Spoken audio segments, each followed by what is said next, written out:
नाम नीरज राणा। क्या समस्या आज आप क्यों आए हैं नगर निगम में, बताइए। नगर निगम में तो मैं आरटीआई के लिए आया था, अच्छा जी, उन्होंने तारीख दे दी। तो किस बारे में आपकी आरटीआई? ये एक मैंने शिकायत भी दी थी एक अनअप्रूव्ड एरिया में, उसमें सुंदर नगर में इन्होंने मकान बनाया है, सड़कें बना दी अनअप्रूव्ड एरिया में, उसकी एक आरटीआई लगाई थी। अच्छा, कुछ सड़कें बनाई हुई है जो उखाड़ के दोबारा बना देते हैं, पहले उसमें बहुत घटिया लगाई जा रही है, उस टेलों की इंक्वायरी के लिए लगाई थी। एक इसमें नौकरी पे बड़ा धांधलेबाजी चल रही है, अपने जानकारों को नौकरी दे देते हैं जो इनके नज़दीकी होते हैं। इसकी मेयर साहब भी कह रहे जांच कराने के लिए, मैं भी तैयार हूँ, तो ये जांच क्यों नहीं करा रहे? जिसका मतलब इनके मन में कहीं डर है, इसी के बारे में मैंने शिकायत दी हुई है। तो जो आरटीआई आपने लगाई थी उनका जवाब मिल गया? ना तारीख तब पे तारीख, तो कितने दिन पहले आरटीआई लगाई थी? ये मैंने अप्रैल की लगाई हुई है, 13 अप्रैल की। सर, जैसा कि आपने कहा अनअप्रूव्ड एरिया में सड़कें बनाई जा रही हैं या विकास कार्य हो रहे हैं, ये तो अच्छी बात है। जो एरिया ही अनअप्रूव्ड है वहाँ पे विकास कार्य हो रहे हैं, तो बाकी सारी जगह होने चाहिए ना, अनअप्रूव्ड एरिया कोई एक ही जगह थोड़ा है, और अनअप्रूव्ड एरिया तो बहुत जगह है, हमारे वार्ड में भी है, तो या तो सारी जगह। जहाँ कार्य नहीं हो रहे हमें वहाँ के बारे में सोचना चाहिए, जहाँ कार्य हो रहे हैं वहाँ नहीं, अनअप्रूव्ड एरिया में या तो सारी जगह हो, अच्छा। तो सिर्फ एक ही जगह हो रही है ना। सर, जिस तरह से अगर कोई आरोप लगाता है तो उसे ही घेरों में ले लिया जाता है, बिल्कुल, उस पर ही बिल्कुल। आरोप लगा दिए जाते हैं ताकि वो दब जाए। बिल्कुल, उसके बिल्कुल। विषय में क्या कहना चाहेंगे? मैं तो कहता हूँ, मेरे साहब कह रहे हैं इसकी जांच होनी चाहिए, मैं भी कह रहा जांच होनी चाहिए, दूध का दूध पानी का पानी हो जाएगा। अगर मेरे गलती हो तो मेरे खिलाफ कार्रवाई करे, इनकी गलती हो तो इनके खिलाफ कार्रवाई करे। आपने ना आरोप लगाए थे, उन आरोपों के चलते बोला आपके पास कोई सबूत नहीं है, उन सबूत आरोपों के प्रूफ लिए है मेरे पास, उसी को लेके पार्टी ने निष्कासित किया। सबूत प्रूफ तो मैं उसी को दूंगा जो जांच अधिकारी आएगा, इनको थोड़ा दूंगा। इनको तो मैंने सपरा जी को दे दिए, सपरा जी ने दाब दिए, तो अधिकारी को तो दूंगा। विजिलेंस इंक्वायरी है, कोई अधिकारी है, उसको सबूत और प्रूफ सारे दूंगा, एक बार चले तो मेरे साथ कोई। लेकिन जिस तरह से खबरों में लिखा है कि बोला इनके पास कोई सबूत नहीं थे और ये पार्टी के खिलाफ देखो, गलत गतिविधि कर रहे थे, इसलिए इनको तो निष्कासित। मैं तो प्रूफ कह रहा हूँ आपके सामने, चलो मेरे साथ कोई अधिकारी जांच के लिए तैयार तो हो, प्रूफ दूंगा उसको मैं, सबूत भी प्रूफ भी सब कुछ है मेरे पास। हाल ही में मेयर साहब ने दौरा किया था और जो मॉडल टाउन में टाइलें लगे उनकी गुणवत्ता उनकी गुणवत्ता सुनो, वो कह रहे हैं कि इसकी ठेकेदार की पेमेंट रोक लो। उसकी पेमेंट तो 15 दिन पहले होगी। अच्छा, जिस ठेकेदार जिस पे ठेकेदार की पेमेंट रोक रहे हो, कह रहे हैं उसकी 15 दिन पहले पेमेंट कर दी। और नंबर 2, उसकी जो एमसी है वहाँ का, उसने उसमें लिखित में दिया है कि भाई ये घटिया लगी हुई है। मेयर साहब ने अपने लेटर पैड पे उसकी पेमेंट कराई है, तो इससे साफ पता लगता है कि भाई चोर कौन है। एक छोटा सा सवाल पूछना चाहूँगा सर हाँ जी। आपसे, जिस तरह से आरोप लगा दिए गए हैं और ये चीज़ें हो जाती हैं, इसके बाद कोई निष्कर्ष क्यों नहीं निकल पाता, कार्रवाई नहीं होती? पिछली बार 2 सूत के सरिये की जगह 3 सूत का सरिये में प्रयोग होना था, लेकिन 2 सूत का लगा दिया गया। उसके बाद वाहवाही बटोर ली गई मीडिया में, लेकिन कार्रवाई अभी तक ना तो जेई पर हुई है, ना एक्शन पर हुई है, ना म्यूनिसिपल कॉर्पोरेशन पर हुई है, ना किसी अधिकारी पर हुई है। होती नहीं, में सेटिंग होती है, इसलिए करते हो, सेटिंग कर ली इन्होंने। आप ही के सामने ये मैडम गई थी वहाँ, अब तक उसके ऊपर कोई कार्रवाई नहीं हुई, नहीं हुई है, ना ठेकेदार के हुई ना उसके ऊपर हुई। इससे साफ पता लगता है कि सबकी मिली भगत है, अधिकारियों की भी, मेयर की भी, सबकी। तो सर कहीं ना कहीं जब आपका निलंबन हुआ तो इससे ये नहीं लगता आपको कि किस तरह से अगर कोई सच की आवाज़ उठाएगा तो उसे कहीं ना कहीं दबा दिया जाएगा? हाँ, दबाया जाता है, लेकिन मैं सच्चाई के साथ हूँ। जी, मेरा नाम गुरमीत अत्री है, मैं आरटीआई एक्टिविस्ट हूँ। अच्छा, यमुनानगर से ही हूँ। यहाँ भ्रष्टाचार के मुद्दों के ऊपर हम लोग आरटीआई लगाते हैं, उसका फॉलोअप लेते हैं और सारी जो हमारे पास डॉक्यूमेंट आते हैं उनका इन्वेस्टिगेट करके हम यहाँ कंप्लेंट करते हैं, लेकिन उसके ऊपर कोई कार्रवाई नहीं होती है। हमारे पास कई मुद्दे थे, हम कई साल से कैल प्लांट के इशू पे लगे हुए हैं, क्योंकि जो भी ये कचरा का कलेक्शन हुआ था 2016 से लेकर 2020 तक, उसमें तकरीबन जो है 12 करोड़ रुपए का घपला हुआ है। लेकिन उस भ्रष्टाचार के ना तो ये प्रॉपर जो कागज़ देने चाहिए वो सीएसआई दे रहे हैं, हर बार जो है तारीख लगाते हैं और आगे ले जाते हैं उसको। हमारे पास उस बात के प्रूफ हैं कि इन लोगों ने मिली भगत करके यहाँ के कर्मचारी और अधिकारियों ने जो भी टिप्पर, ट्रैक्टर, ट्रॉलीज और मशीनें लगी हुई थी, उनके सबसे ज़्यादा जो भ्रष्टाचार हुआ है वो उसके पेट्रोल डीजल के अंदर हुआ है। किलोमीटर एरिया उनका कम था, कंजम्पशन उनकी ज़्यादा दिखाई और 2000 से 2500 रुपये का डेली का उनका डीजल डलवाया है, जबकि एक्चुअल में जो है वो 700-800 रुपये का खर्चा था डेली का। तो वो 4 साल का मिला के, और इनकी 60 से 70 गाड़ियाँ हैं, अगर उसको 4 साल से मिलाया जाए तो तकरीबन 11 से 12 करोड़ रुपए का भ्रष्टाचार है। लेकिन उसकी शिकायत देने के बावजूद ना कमिश्नर, ना सीएसआई और ना ही मेयर साहब कोई भी एक्शन नहीं लेते उसके ऊपर। सीएम विंडो आती है, सीएम विंडो को 6-6 महीने 2-2 साल रोका जाता है। हमारे पास प्रूफ है कि सीएम विंडो पड़ी है। हमने 2020 में इसकी आरटीआई लगाई, तब जो है वो सीएसआई ने कोई जवाब नहीं दिया। उसको जो है अनिल नैन जी थे उस टाइम, उन्होंने उसको आगे आगे लटका के रखा, 6 महीने उसका जवाब नहीं दिया। अब 2021 में आरटीआई लगाई थी 18 मार्च को, 3 महीने हो गए, आज भी इनके पास जो है वो कागज़ तैयार नहीं हुए। आज फिर हमारी तारीख दी, कमिश्नर साहब के पास आए हम लोग, उनका वही रटा रटाया पुराना जवाब कि जी हमें और 15 दिन का टाइम दीजिए। हम ये प्रशासन से पूछना चाहते हैं कि जब हमारे पास सबूत हैं और लोगों के पास सबूत हैं, मीडिया सामने है, तो कार्रवाई क्यों नहीं होती? साफ इशारा करते हैं कि अधिकारी और कर्मचारी और जो नेता हैं वो मिले हुए हैं। कार्रवाई और जवाब ना देने के नाम पे जो टाल मटोल हो उस पर क्या मानते हैं आप? जो टाल मटोल हो रहा है उसको क्या मानता हूँ? भ्रष्टाचार है जी, बिल्कुल नीचे से लेके ऊपर तक मिले हुए हैं। आप कहीं कंप्लेंट कर लीजिए, मैंने अनिल विज जी को कंप्लेंट की इस बारे में, उसके ऊपर भी कोई रिस्पॉन्स नहीं आया। कहाँ जाए जनता? अवैध कॉलोनियाँ विकसित हो रही हैं, आप सबको पता है। सड़कों के चारों तरफ टाइलें लगा दी हैं, जो पेड़ हैं पेड़ का 1 फुट का एरिया नहीं छोड़ा, जबकि एनजीटी की गाइडलाइन है कि पेड़ के चारों तरफ जो है 1 मीटर का सर्कल होना चाहिए, उससे कम में आप टाइल नहीं लगा सकते।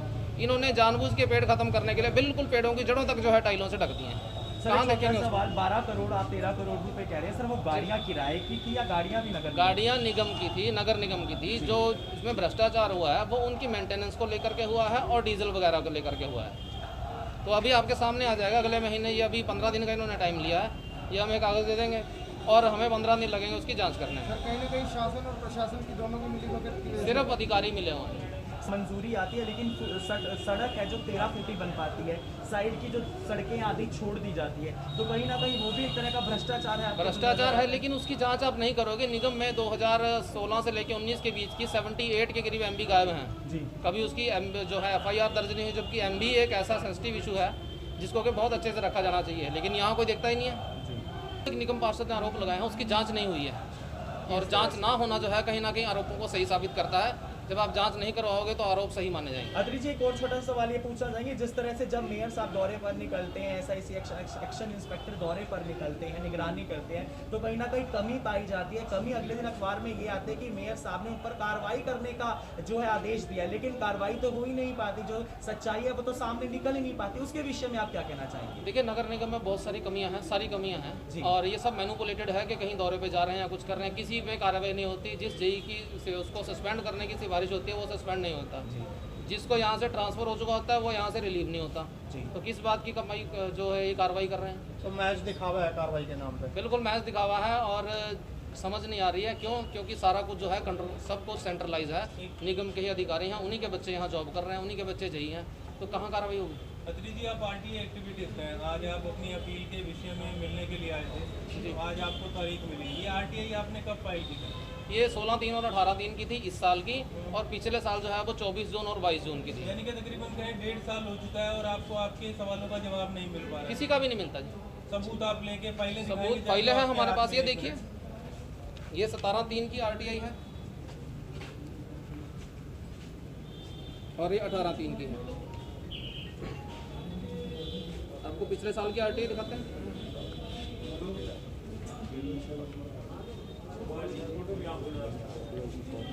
ये 18/6 की है 2020 की, देख रहे हैं आपके डेट 15/6 की है 2020 की, जिनका के जवाब नहीं मिला अभी तक। यानी कि ये कहें अत्री जी की एक RTI एक्टिविटीज के तौर पे भी इतना सफ़र करने के बाद, इतना भाग दौड़ करने के बाद, ये फाइलें उठाए सरकारी बाबुओं के ऑफिस में चक्कर लगाने के बाद, आज क्या सोच है आपकी 1.5 साल में? सोच ये है कि सरकार बदल जाती है, सरकार के काम करने वाले जो अफसर हैं वो सरकार के जो नुमाइंदे यहाँ आते हैं उनको अपने हिसाब से ही मैनिपुलेट कर लेते हैं। लेकिन कहते हैं कि जो आम पब्लिक है, जो RTI एक्टिविटीज़ है, वो सरकार तक नीचे की कमियां, जो विभागों की कमियां, वो पहुंचाते हैं ताकि सरकार उन कमियों को दूर करे। और इस सरकार ने तो वैसे भी जनता से वादा किया था भ्रष्टाचार मुक्त सरकार और वातावरण बनाया। सरकार ने आम सरकारों की तरह ही वादा किया था, जो भी यहाँ से पेपर फीडबैक सरकार को जाता है वो हमेशा की तरह रद्दी की लाल टोकरी में घेरा जाता है, किसी पे कार्रवाई नहीं होती है। आप लोग भी देख रहे हैं। अगर सरकार के नुमाइंदे हैं या कहीं प्रतिनिधि हैं, वो सुन रहे हैं आपको किसी न किसी तरीके से, तो आप उन तक अपनी क्या बात पहुंचाना चाहेंगे? उन तक बात यही पहुंचानी है कि अभी आप लोग जो है जिस तरह से आपने 10 साल में काम किया है, 2024 का तो आप अपना भविष्य खराब कर चुके हैं, कम से कम 29 का तो ना खराब करो। कुछ ऐसे काम कर लो कि 29 में तो जो है जनता आपको वोट दे सके, 24 में तो आपको मिलेगा नहीं। कहीं ना कहीं आप क्या समझते हैं? पहले ये अपील 16 तारीख को थी, 2 महीने जैसे कोविड की वजह से बार बार टाइम मिल रहा था हमें, तो 16 तारीख को जो SPIO था उसे आना था, तो मैंने बोला अभी SPIO को बुलाओ तभी मैं सुनवाई करूँगा।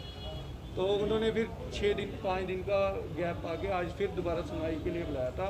तो आज भी जो है SPIO नहीं आया, उन्होंने अपना नुमाइंदा भेज दिया, क्लर्क भेज दिया। अब क्लर्क जो 2-3 महीने पहले आया या 4 महीने पहले आया, उसे क्या पता? अगर मेरी इन्फॉर्मेशन गलत है या मुझे जो मैं इन्फॉर्मेशन आपसे मांग रहा हूँ, ठीक है, आप इतना टाइम लगा रहे हो, क्या शो करता है? ये तो यही शो करता है ना कि आप उसमें भ्रष्टाचार इन्वॉल्व कहीं ना है। कहीं चलता है। मतलब इतना भ्रष्टाचार इन्वॉल्व है, अभी आपके रिकॉर्ड में पड़ा हुआ जो दस्तावेज है वही नहीं दे पा रहे आप मुझे। तो कहीं ना कहीं सर आज का क्या मुद्दा था, आपने किस बेसिस पर आरटीआई लगाई थी और कौन कौन सी आरटीआई आपने जो लगाई थी नगर? मेरी तो 3 आरटीआई थी, जी। जिसमें से एक आरटीआई का जवाब 16 को मिल चुका था। उसमें इन्होंने मुझे बोला था भी सुप्रीम कोर्ट की गाइडलाइंस है, अभी हमने आपको लेटर दे दिया। अच्छा। तो उसके जवाब में मैंने इन्हें बोला था कि आप लोग दोगली बातें करते हो, जो बात सुप्रीम कोर्ट की आपके फेवर में होती है वो उसी दिन लागू कर देते हो, और जो बात आपके फेवर में नहीं होती उसे आप टाल मटोल करते रहते हो। फिर 2 आरटीआई मेरी थी, एक तो इलीगल एंक्रोचमेंट को लेके थी, अवैध निर्माण। अवैध निर्माण को लेके थी। उसमें मैंने सिर्फ इनसे सिंपल सा ये पूछा जी। कि 16 अगस्त 2020 से जो भी अवैध निर्माण की शिकायतें मिली हैं आपको, वो काफ़ी मुझे उपलब्ध करवा दी जाए, और जो मतलब जो भी उस पर आपने कार्रवाई किया वो उसकी मुझे प्रॉपर हाँ, दे दिया जाए। क्योंकि अभी जैसे थोड़े टाइम पहले नीरज राणा ने आरोप लगाए थे, भी इनके जो पूर्व पार्षद ने आरोप लगाए थे कि यहाँ पे जो है अफसरों के मिली भगत से बेटा लगा हुआ है या वो लगा हुआ है। तो अवैध निर्माण में मैं यही पूछ रहा था इनसे कि आप मुझे ये बताओ कि आपने यहाँ पे जो हमने लिस्ट देखी, उस लिस्ट में मैंने देखा भाई 20 से 25 एंक्रोचमेंट रिमूवर थे, और इतने एंक्रोचमेंट रिमूवर रखे हुए हैं और एंक्रोचमेंट फिर नहीं हट रही। उनको काफी मोटी तनख्वाहें दी जा रही है जो एंक्रोचमेंट रिमूवर्स। हाँ, और इंक्रोचमेंट फिर भी नहीं हट रही। मतलब एक तो लोग अवैध कब्जा करते हैं, उसके बाद वो टेम्परेरी एंक्रोचमेंट भी करते हैं। यहाँ पे टेम्परेरी एंक्रोचमेंट जो सैनिटेशन विभाग देखता है, ठीक है, जब इन्होंने आना होता है तो ये फ़ोन कर देते हैं भी हम आ रहे हैं। तो मतलब यहाँ पे टोटली भ्रष्टाचार फैला हुआ है। 2018-19 से जब से बीजेपी की सरकार रही है, तब से आप इतना बुरा हाल हो गया कि इन्हें 2024 में वोट नहीं मिलेगी। तो कहीं ना कहीं और दूसरी आपकी आरटीआई कौन से पर थी सर? एक तो एंक्रोचमेंट यानी कि अवैध एक मैंने जो बिल्डिंग के नक्शे पास होते हैं, उनके होप पास नंबर होते हैं, वो इनके पास ऑनलाइन कंप्यूटर में पड़े होते हैं, वो नहीं इनसे 3 महीने में दिया गया मुझे। मतलब आप ये देखो भी एक रिकॉर्ड कंप्यूटर में पड़ा हुआ है, उसे देने में सिर्फ 5 या 10 मिनट लगेंगे, वो भी रिकॉर्ड नहीं दे पा रही है। कितने समय से विभाग के चक्कर काट रहे हैं आप? सर हम तो 3 साल से लगे हुए हैं। जो ये आरटीआई है ये 3 महीने से चल रही है। तो